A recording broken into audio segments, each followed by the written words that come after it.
আপনার নামে অথবা আপনার বাপ দাদার নামে, যে পুরাতন যে জেনারেশনটা চলে গেছে তাদের নামে জমি জায়গা আছে কিনা। বর্তমান কিন্তু অনলাইনে সব কিছু ডিটেলস দেখা দিচ্ছে যে আপনার কতটুকু জমি আছে, শুধু আপনার দাদার নাম অথবা যার নামে আপনার নামে, যেমন যার নামে রেজিস্ট্রেশন হয়েছে না কেন আপনি সেটা খুঁজে পাবেন। আপনি শুধুমাত্র সার্চ দিলে আপনার কতটুকু আছে, আপনার দাদার কতটুকু আছে, সব কিছু ডিটেলস কিন্তু আমি আপনাদের ছোট ছোট এই ভিডিওতে আজকে দেখাই দিব।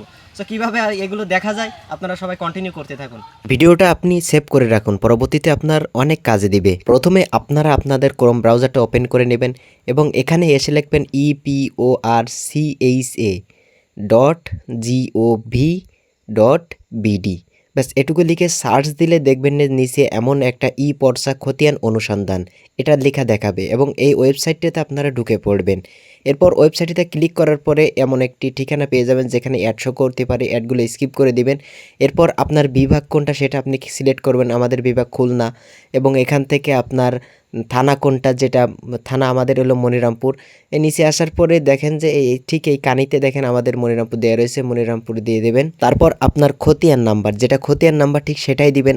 আমাদের হলো ইয়েছে এই জায়গায় খতিয়ান নাম্বার দিয়ে এখান থেকে আপনি চাইলে সার্চ দিতে পারবেন।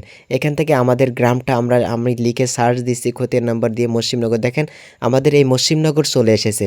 এবং এখান থেকে আপনি আপনার দাদার নাম বা পুরাতন যে জেনারেশন রয়েছে না কেন এখানে আপনি যখনই লিখে সার্চ দেবেন দেখেন এখান থেকে আমারটা কিন্তু দেখা দিচ্ছে, খুব সহজ। সো তাছাড়াও আপনারা ওয়েবসাইটটা ডিটেলস সব কিছু ঘুটে ঘেটে দেখবেন, নিচে সব কিছু তথ্য আপনার দেওয়া রয়েছে, চাইলে আপনি সব কিছু ভিজিট করে দেখতে পারেন।